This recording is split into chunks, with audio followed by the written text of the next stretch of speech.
Welcome to the paint party. My name is Laura and I will be your guide for today's painting, which is a simple silhouette featuring a beautiful mountain range. If you are painting along, check out the description below for all the supplies you will need. Pull up an easel and let's get painting.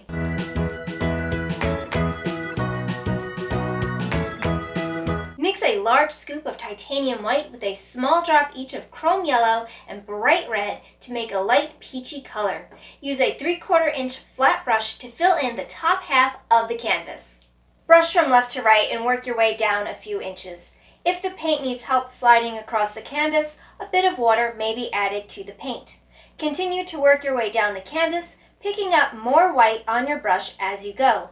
The goal is to make the background lighter as you reach the middle of the canvas.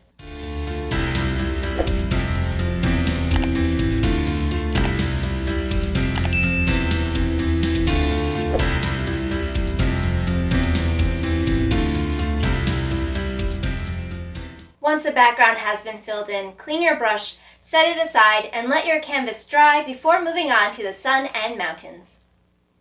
Using a sharpened pencil with an eraser, lightly sketch a few mountains on the bottom half of the canvas. Allow the top mountain to overlap the sky and wiggle your pencil as you create peaks and valleys, making sure to leave a space for the sun. Work your way down the canvas, adding as many overlapping mountain ranges as you like, but if you are following the reference, there are 4. The outlines of the mountains should be full of curvy diagonal lines and triangular shapes.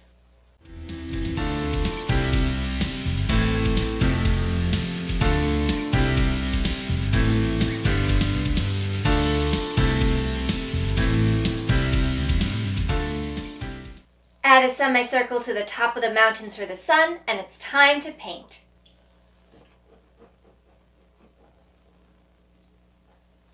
Depending on the size of your sun, you may use a 1/4 inch or 1/8 inch round brush to mix roughly equal parts titanium white and chrome yellow. If you want a lighter sun, use more white, and if you want a darker sun, use more yellow. Add a little drop of water to the mix, wipe the excess off your brush, and trace and fill in the sun, making sure to follow the curve of the sun as you fill it in. If it looks like the sun needs a second coat of paint, wait for the first coat to dry before adding more paint.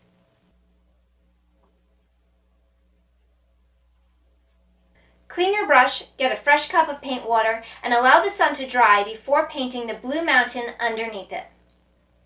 For the mountain all the way in the background, mix 2 parts titanium white to 1 part ultramarine blue.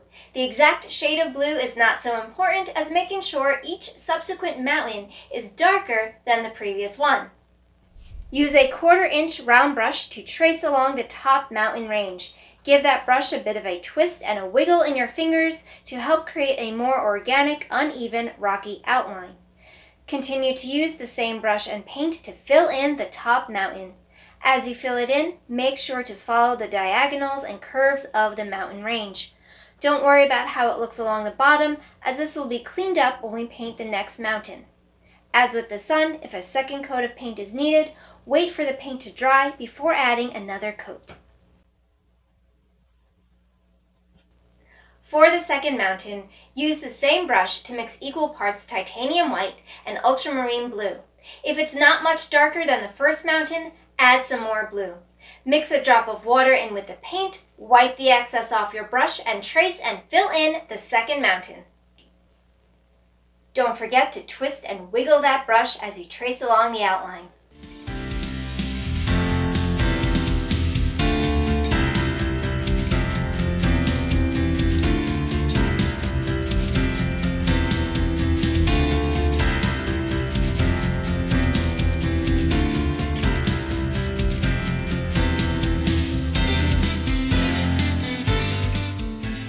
Still using the same brush, mix equal parts ultramarine blue, bright red, and titanium white.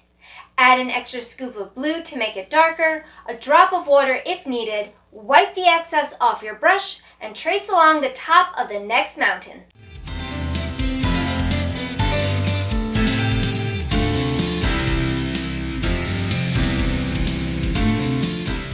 At this point, you may have some larger areas to paint, so you may want to switch to a 1/2 inch flat brush to fill them in. Don't forget to follow the contours of the mountains, and if a second coat is needed, wait for that first coat to dry.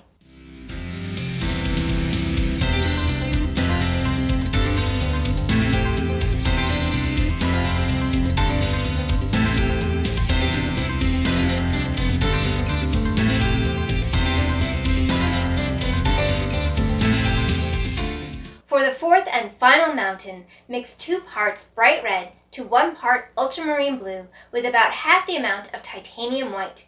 This final mountain should be the darkest of all the mountains. Use a 1/4-inch round brush to trace along the top and then fill it in using whichever brush you prefer.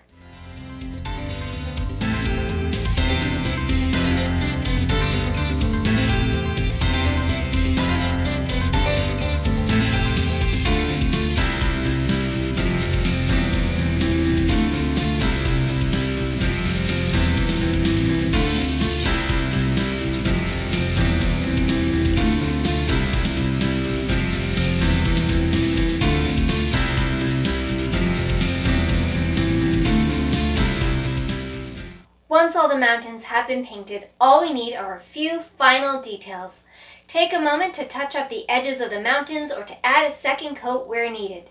If any pencil marks have not been painted over, wait until the canvas is completely dry before erasing them. To add the final detail, paint a few birds in the sky. If you like, you may sketch them first with a pencil, and all you need to do is draw a few exaggerated V shapes.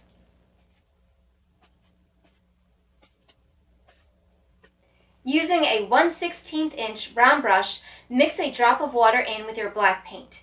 Twist and pull your brush across the palette in order to wipe off the excess and bring it to a point, then trace along the birds in the sky. Hold your brush like a pencil and steady your hand on the canvas.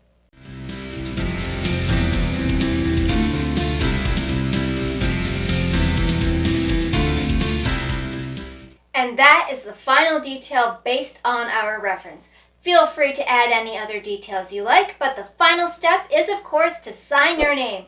Use that skinny brush in whichever color you like to sign or initial one of the bottom corners, or you may use a pen or Sharpie on the side or back.